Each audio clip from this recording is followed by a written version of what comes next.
Hello കൂട്ടുകാരെ, ഇവർ വിവാഹിതര എന്ന സീരിയലിൻ്റെ ഒരൊന്നൊന്നര എപ്പിസോഡാണ് വരാൻ പോകുന്നത്. മറ്റൊന്നുമല്ല, ഭൂമി അജയ് വിവാഹം. കഥയിലോട്ട് കിടക്കുന്നതിന് മുമ്പ് നിങ്ങൾ ഈ ചാനൽ ആദ്യമായിട്ടാണ് കാണുന്നതെങ്കിൽ സബ്സ്ക്രൈബ് ചെയ്യാൻ മറക്കല്ലേ. വീഡിയോ ഇഷ്ടപ്പെട്ടാൽ ലൈക്കും ചെയ്യുക.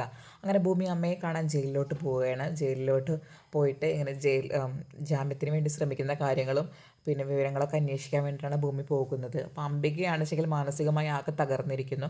അച്യുതൻ്റെ നഷ്ടം മാത്രമല്ല, കാരണം ഭൂമി ഇത്രയും ശ്രമിച്ചിട്ടും അവൾക്കൊന്നും ചെയ്യാൻ പറ്റുന്നില്ല എന്ന് അംബികയ്ക്ക് മനസ്സിലാവുന്നുണ്ട്. അപ്പോൾ അവളെ ഇനിയും ഇങ്ങനെ ചേർത്ത് പിടിച്ചു കഴിഞ്ഞാൽ അവളുടെ ഭാവിയും കൂടി തകരും എന്നുള്ളൊരു ഭയത്തിലാണ് അംബിക. അങ്ങനെ ഭൂമിയോടും ഒരു കാര്യം പറയാൻ പോണ്. മോളെ, ഞാൻ നിന്നോട് കുറച്ച് കാലമായി ഒരു കാര്യം ഞാനും നിൻ്റെ അച്ഛനും പറയണമെന്ന് വിചാരിക്കുന്നു. ഇനിയും അത് നീട്ടിക്കൊണ്ട് പോയി കഴിഞ്ഞാൽ നിൻ്റെ ഭാവിക്ക് ദോഷമാണ്. അതുകൊണ്ട് ഞാൻ നിന്നോട് ഒരു കാര്യം പറയാൻ പോവാണ്. നീ അത് നല്ല മനസ്സോടു കൂടി അത് കേട്ടിട്ട് അതിനെ തീരുമാനം നീ എടുക്കണം. അപ്പോൾ ആ ഭൂമി ചോദിക്കും, എന്താ കാര്യം എന്ന് വെച്ചാൽ പറയുന്നത്. അത് മോളെ, ഞാനും നിൻ്റെ അച്ഛനും ഒരു വലിയ രഹസ്യം നിന്നിൽ നിന്ന് ഒളിപ്പിച്ച് വെച്ചിരുന്നു. അത് പറയുകയാണ് ഞാൻ. മറ്റൊന്നുമല്ല, നീ എൻ്റെയും അച്യുതേട്ടൻ്റെയും മകളല്ല. നിൻ്റെ യഥാർത്ഥ അച്ഛനും അമ്മയും വേറെ ആരാണ്. അവരെ നീ കണ്ടുപിടിച്ചിട്ട് നീ അവരിലേക്ക് പൊക്കോളൂ, അല്ലെങ്കിൽ നിൻ്റെ ജീവിതം നാശമായി പോകും മോളെ എന്ന്. അപ്പോൾ ഭൂമി ചോദിക്കും, അമ്മ എന്താ പറയുന്നത്? ഞാൻ അമ്മയുടെ അച്ഛൻ്റെയും മകളല്ലെന്നോ? അമ്മ തമാശ പറയുകയാണോ, കളി പറയുകയാണോ എന്നൊക്കെ ഭൂമി കരഞ്ഞുകൊണ്ടാണ് ചോദിക്കുന്നത്. അപ്പം അംബിക പറയും, അല്ല മോളെ, ഞാൻ പറഞ്ഞത് കാര്യം തന്നെയാണ്. എനിക്കിനി ഇത് പറയാതിരിക്കാൻ പറ്റില്ല. ഈ രഹസ്യം നിന്നോട് പറയണമെന്ന് അച്യുതേട്ടനും വിചാരിച്ചിരുന്നു. അപ്പോഴല്ലേ അച്യുതേട്ടൻ്റെ മരണമൊക്കെ സംഭവിച്ചത് എന്ന് പറഞ്ഞ് അംബിക കരയുകയാണ്. അപ്പം ഭൂമി നന്നായി കരയുന്നുണ്ട്. അമ്മ എന്നോട് കള്ളം പറയല്ലേ? ഞാൻ എന്നെക്കൊണ്ട് അമ്മയെ ഇറക്കാൻ പറ്റുന്നില്ല എന്ന് വിചാരിച്ചിട്ടാണോ അമ്മ എന്നോട് ഈ കള്ളം പറയുന്നത് എന്നൊക്കെ ചോദിച്ച് ഭൂമി ഇങ്ങനെ ചോദിക്കുകയാണ്. അല്ല മോളെ, ഞാൻ ഇത് സത്യമാണെന്ന് പറഞ്ഞിട്ട് അംബിക കരഞ്ഞിട്ട് അങ്ങോട്ട് ഓടിപ്പോവാണ്. അപ്പോൾ ഇത് കണ്ടിട്ട് ഭൂമി ആകെ തകരും. ഭൂമി ആകെ ജയിലിൽ ഇരുന്നിട്ട് തന്നെ കരയാൻ തുടങ്ങും.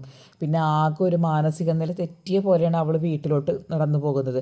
അപ്പോൾ റോഡിലൂടെയൊക്കെ നടന്നു പോകുമ്പോൾ ശരിക്കും ഒരു എന്താ പറയുക, ഒരു മാനസിക രോഗി നടന്നു പോകുന്നത് പോലെയാണ് അവൾ പോകുന്നത്. എന്നിട്ട് അവൾ എവിടേക്കോ പോയിരിക്കുന്നുണ്ട്. അങ്ങനെ ഒരുവിധം സന്ധ്യയാകുമ്പോൾ അവൾ വീട്ടിലോട്ട് വരും. അങ്ങനെ വീട്ടിൽ അവൾ അല്ലെങ്കിൽ തനിച്ചാണ്. പക്ഷേ ഇപ്പോൾ അവളുടെ മാനസികാവസ്ഥ അത്രയും മോശമാണ്. അങ്ങനെ അവൾ വളരെയധികം കരഞ്ഞിട്ടാണ് ആ വീടിൻ്റെ ഉള്ളിലോട്ട് ഇരിക്കുന്നത്. അപ്പോൾ അവളുടെ ധാരണയിൽ എന്താണെന്ന് വെച്ചാൽ, അമ്മയെ ഇറക്കാൻ പറ്റുന്നില്ല, അമ്മയെ രക്ഷിക്കാൻ പറ്റുന്നില്ലല്ലോ, അപ്പോൾ ഞാനെങ്ങനെ രക്ഷപ്പെട്ടോട്ടെ എന്ന് വിചാരിച്ചിട്ടാണ് അമ്മ ഇങ്ങനെ ചെയ്യുന്നത് എന്നാണ് ഭൂമിയുടെ വിചാരം.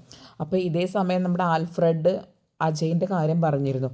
അതായത് അജയ് വിവാഹം കഴിക്കുകയാണെച്ചെങ്കിൽ ഭൂമിയുടെ അമ്മയുടെ കേസിൻ്റെ എല്ലാ ചിലവുകളും അജയ് എടുക്കുമെന്നാണ് ഭൂമി പറഞ്ഞിരിക്കുന്നത്. അപ്പോൾ ഭൂമി അതിനെക്കുറിച്ചൊക്കെ ആലോചിക്കുകയാണ്. അങ്ങനെ ഇതേ സമയം നമ്മുടെ സൗഭാഗ്യപുരം വീട്ടിൽ അഞ്ജനയും ഭവാനിയും ആഘോഷിക്കുകയാണ്. നല്ലൊരു കുപ്പിയൊക്കെ പൊട്ടിച്ചിട്ട് ഒരു 2 ഗ്ലാസ്സിലും ഒഴിച്ചിട്ട് അവർ കുടിച്ച് ആഘോഷിക്കുകയാണ്. മറ്റൊന്നുമല്ല, ഇവരുടെ കല്യാണം, അതായത് അഞ്ജനയുടെ കല്യാണം. ഇനി ഭവാനിയാണ് വീട് ഭരിക്കേണ്ട റാണി. അപ്പോൾ അത്രയും സന്തോഷത്തിലാണ് ഭവാനി പറയുന്നുണ്ട്, ഇനി ഈ വീട്ടിലെ കാറ്റ് ഏത് ദിശയിൽ വീശണം എന്നൊക്കെ തീരുമാനിക്കുന്നത് ഞാനാണ്. നിങ്ങളുടെ കല്യാണം ഒന്ന് കഴിഞ്ഞോട്ടെ, അജയിനെ നമുക്ക് ഒരു കുറ്റിയിൽ കെട്ടിയിട്ടിട്ട് നമുക്ക് അവനെ ഒരു പാവ പോലെ ആക്കാം എന്നൊക്കെ ഭവാനി ഓരോ മനക്കോട്ടകളൊക്കെ കിട്ടുന്നുണ്ട്. അങ്ങനെ അമ്മയും മോളും കള്ളൊക്കെ കുടിക്കണം. അങ്ങനെ നമ്മുടെ ഭൂമി ഇതേ സമയം ഓരോന്ന് ആലോചിക്കണം, എന്താണ് ഇപ്പോൾ ഒരു വഴി, അമ്മയെ എങ്ങനെയെങ്കിലും പുറത്തിറക്കണം, എന്താണ് എന്നൊക്കെ ആലോചിച്ചപ്പോഴാണ് ഭൂമിക്ക് നമ്മുടെ അജയിൻ്റെ ഈ ഒരു പ്രപ്പോസലിൻ്റെ കാര്യം ഓർമ്മ വന്നത്. അപ്പോൾ ഭൂമി ആൽഫ്രഡിനെ വിളിച്ചിട്ട് പറയാണ്, ആൽഫ്രഡ് എന്നോടൊരു കാര്യം പറഞ്ഞിരുന്നല്ലോ, അജയ് സാറിൻ്റെ വിവാഹാലോചന, ഞാനതിന് തയ്യാറാണ്. എൻ്റെ അമ്മയെ എനിക്ക് എങ്ങനെയെങ്കിലും രക്ഷിച്ചേ പറ്റുള്ളൂ എന്ന് പറയണം. അപ്പോൾ ആൽഫ്രഡ് പറയും, നീ നല്ലൊരു തീരുമാനമാണ് ഭൂമി എടുത്തത്. നിനക്കും നല്ലൊരു സേഫായിട്ടുള്ള തീരുമാനമാണ്. കാരണം നിനക്കത് നിൻ്റെ അമ്മയെ എങ്ങനെയെങ്കിലും രക്ഷിക്കാം. വളരെ നല്ല തീരുമാനം എന്ന് പറഞ്ഞാൽ ആൽഫ്രഡ് സപ്പോർട്ട് ചെയ്യണം. അപ്പോൾ ആൽഫ്രഡ് വേഗം അജയനെ വിളിച്ചിട്ട് പറയും, അജയ് ഭൂമി സമ്മതിച്ചിട്ടുണ്ട്, നമുക്കിനി അതിൻ്റെ കാര്യങ്ങളിലോട്ട് നീക്കാം. അപ്പോൾ പിന്നെ അജയന് ഓക്കെ ആണല്ലോ.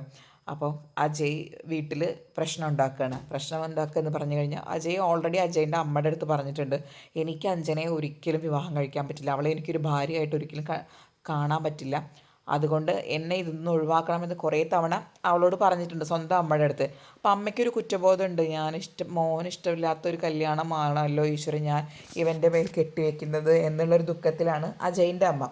പക്ഷേ അജയൻ്റെ അച്ഛനാണെച്ചെങ്കിലോ മാധവനാണെച്ചെങ്കിലോ നമ്മുടെ കുടുംബത്തിനും ഐക്യത്തിനും ഈ ഒരു വിവാഹം അനിവാര്യമാണ്, ഇല്ലെങ്കിൽ ഭവാനിയുടെയും മകളുടെ അവസ്ഥയൊക്കെ ഒന്ന് ആലോചിച്ച് നോക്കി. അപ്പോൾ അതുകൊണ്ട് നമുക്ക് ഈ വിവാഹം നടത്താം എന്ന് പറഞ്ഞിട്ട് തന്നെയാണ് മാധവൻ നിൽക്കുന്നത്. അപ്പോൾ അജയ് പറയണേ എനിക്കൊരിക്കലും അഞ്ജനെ വിവാഹം കഴിക്കാൻ പറ്റില്ല, അവളെ എനിക്കൊരു ഭാര്യയുടെ സ്ഥാനത്ത് കാണാൻ തന്നെ പറ്റില്ല. മുത്തശ്ശി എന്നോട് ഇത്രയെങ്കിലും സ്നേഹമുണ്ട് വെച്ചെങ്കിൽ എങ്ങനെയെങ്കിലും ഈ വിവാഹത്തിൽ നിന്ന് പിന്മാറണം എന്ന് പറഞ്ഞിട്ട് അജയ് ആ മോതിരം ഊരിയിട്ട്, അതായത് വിവാഹമോതിരം, എൻഗേജ്മെൻറ്റിൻ്റെ മോതിരം ഊരിയിട്ട് അവിടെ വെക്കുകയാണ്. അപ്പോൾ അഞ്ജന ഇത് കേട്ടിട്ട് ഞെട്ടിത്തരിച്ച് നിൽക്കുകയാണ്. കാരണം അഞ്ജനയ്ക്ക് ഒന്നും മിണ്ടാൻ പറ്റത്തില്ല. ഈശ്വര, മനക്കോട്ട കെട്ടിയ ഇതെല്ലാം തവിട് പൊടി പോലെ ഇടിഞ്ഞു പൊളിഞ്ഞ് വീഴുകയാണ്. അപ്പോൾ അഞ്ജന പറയാം, അഞ്ജയ് നീ എന്താണ് ഈ പറയുന്നത്, എന്നെ വിവാഹം കഴിക്കാൻ പറ്റില്ലേ എന്നൊക്കെ ചോദിച്ച് അഞ്ജന ചൂടാവുന്നുണ്ട്. ഭവാനിക്കും ഒക്കെ വളരെ ദേഷ്യം വരുന്നുണ്ട്. അപ്പോൾ നമ്മുടെ മാധവൻ പറയും, നീ എന്താണ് ഈ പറയുന്നത്, ഒരു എൻഗേജ്മെൻറ്റ് നടത്തിയിട്ട് കാര്യങ്ങളൊക്കെ നടത്തിയിട്ട് നീ ഇപ്പോൾ അവസാന നിമിഷത്തിൽ വാക്ക് മാറ്റുന്നോ എന്ന് പറഞ്ഞ് മാധവൻ അജയൻ്റെ കോളറിനൊക്കെ പിടിച്ചിട്ട് അജയനെ അടിക്കാനൊക്കെ ശ്രമിക്കുന്നുണ്ട്. അപ്പോൾ എല്ലാവരും കൂടി വന്നിട്ട് തടഞ്ഞിട്ടാണ് അത് നിർത്തുന്നത്. അപ്പോൾ അജയ് പറയും, നിങ്ങൾ ആരും എന്ത് പറഞ്ഞിട്ടും കാര്യമില്ല, എനിക്കൊരിക്കലും അഞ്ജനെ വിവാഹം കഴിക്കാൻ പറ്റില്ല എന്ന് പറഞ്ഞ് അജയ് അവിടെ നിന്ന് ഇറങ്ങിപ്പോരുകയാണ്. അങ്ങനെ അതോടുകൂടി അജയിൻ്റെ ഈ ഒരു പ്രഖ്യാപനത്തോടു കൂടി സൗഭാഗ്യപുരം വീട് ആകെ തകർന്നു കഴിഞ്ഞു. കാരണം ഇനി എന്താ ഉണ്ടാവേണ്ടതെന്ന് ആർക്കും അറിയില്ല. കാരണം എന്ത് ചെയ്യണം എന്നൊന്നും ഒന്നൊരു പിടുത്തമില്ല. അപ്പോൾ ഇതേ സമയം നമ്മുടെ ഭൂമിയും അജയും വിവാഹത്തിൻ്റെ ഡീലിനെ കുറിച്ച് സംസാരിക്കുകയാണ്. അപ്പോൾ ഇതൊരു കോൺട്രാക്ട് മാരേജ് ആണെന്നും ഭാര്യ ഭർത്തൃബന്ധം ഒന്നും യാതൊരു തരത്തിലും ഉണ്ടാവില്ലെന്നും പിന്നെ രണ്ടുപേരുടെയും പേഴ്സണൽ വ്യക്തിപരമായ കാര്യങ്ങളിൽ നിന്നും ആരും ഇടപെടില്ലെന്നൊക്കെ അവരൊരു കരാറുണ്ടാക്കും. പിന്നെ ഭൂമിയുടെ പാരിതോഷികമായിട്ട് ഭൂമിയുടെ അമ്മയുടെ കേസിൻ്റെ ചിലവ് അജയ് ഏറ്റെടുക്കുമെന്നാണ് അജയ് പറഞ്ഞിട്ടുള്ളത്. അപ്പോൾ ഇതിനൊക്കെ തയ്യാറാണ് വെച്ചെങ്കിൽ ഒരു കോൺട്രാക്റ്റിൽ നമുക്ക് ഒപ്പിടാം എന്ന് ഭൂമിയോട് അജയ് പറയുകയാണ്. അപ്പോൾ ഭൂമിയെ സംബന്ധിച്ചിടത്തോളം ഭൂമിക്കൊരു കുറ്റബോധമുണ്ട്. ഇങ്ങനെ ഒരു വിവാഹം എന്ന് പറഞ്ഞു കഴിഞ്ഞാൽ ഒരിക്കലും ഇങ്ങനെ ചെയ്യേണ്ട ഒരു കാര്യമല്ല. അപ്പോൾ അതുകൊണ്ട് തന്നെ ഇങ്ങനെ ഇത് ചെയ്യുന്നതിലും അവൾക്കൊരിത്തിരി അതൃപ്തിയുണ്ട്. പക്ഷേ എന്ത് ചെയ്യാം, അവളുടെ ഗതികേട് കൊണ്ട് അവൾ ഇതിന് തയ്യാറായിരിക്കുകയാണ്. അപ്പോൾ ഭൂമി കണ്ണ് നിറഞ്ഞുകൊണ്ടാണ് അജയന് വാക്ക് കൊടുക്കുന്നത്. അങ്ങനെ രണ്ടുപേരും പരസ്പരം കൈ പിടിച്ചിട്ട് വാക്ക് കൊടുക്കുകയാണ് വിവാഹത്തിന് തയ്യാറാണ് എന്നുള്ള രീതിയിൽ. അപ്പോൾ ഇതിനെല്ലാം സാക്ഷിയായിട്ട് നമ്മുടെ അജയൻ്റെ ഒറ്റ സുഹൃത്ത് ആൽഫ്രഡുമുണ്ട്. അങ്ങനെ ഇവർ വാക്ക് കൊടുത്ത് ഉറപ്പിക്കുകയാണ്. ഇനി നമ്മുടെ ഇത്രയും പ്രശ്നങ്ങളൊക്കെ ഉണ്ടായ കാരണം സൗഭാഗ്യപുരത്ത് നിന്ന് സൗഭാഗ്യമ്മ അവരോടെല്ലാവരും പിണങ്ങി ഇറങ്ങി പോവുകയാണ്. സൗഭാഗ്യമ്മ ഒരു സാരിയൊക്കെ മാറ്റി ഒരു സാധാരണ സാരിയൊക്കെ കൊടുത്തിട്ട് ഒരു കാശി രാമേശ്വരത്തേക്ക് തീർത്ഥാടനത്തിന് പോണ പോലെ സർവ്വം ത്യജിച്ചിട്ട് സർവ്വം ഉപേക്ഷിച്ചിട്ട് പോകാൻ വേണ്ടി തയ്യാറായിട്ട് നിൽക്കുകയാണ്. അപ്പോൾ എല്ലാവരും പിന്തിരിപ്പിക്കാൻ ശ്രമിക്കുന്നുണ്ടെങ്കിലും സൗഭാഗ്യമ്മ അതിനൊന്നും തയ്യാറാവുന്നില്ല. ഞാൻ ഇവിടുന്ന് പോകും എന്ന് പറഞ്ഞിട്ട് തന്നെയാണ് സൗഭാഗ്യമ്മ നിൽക്കുന്നത്. ഇത്രയൊക്കെയാണ് അടുത്ത ആഴ്ചത്തെ മെയിൻ എപ്പിസോഡ് സീൻസ്.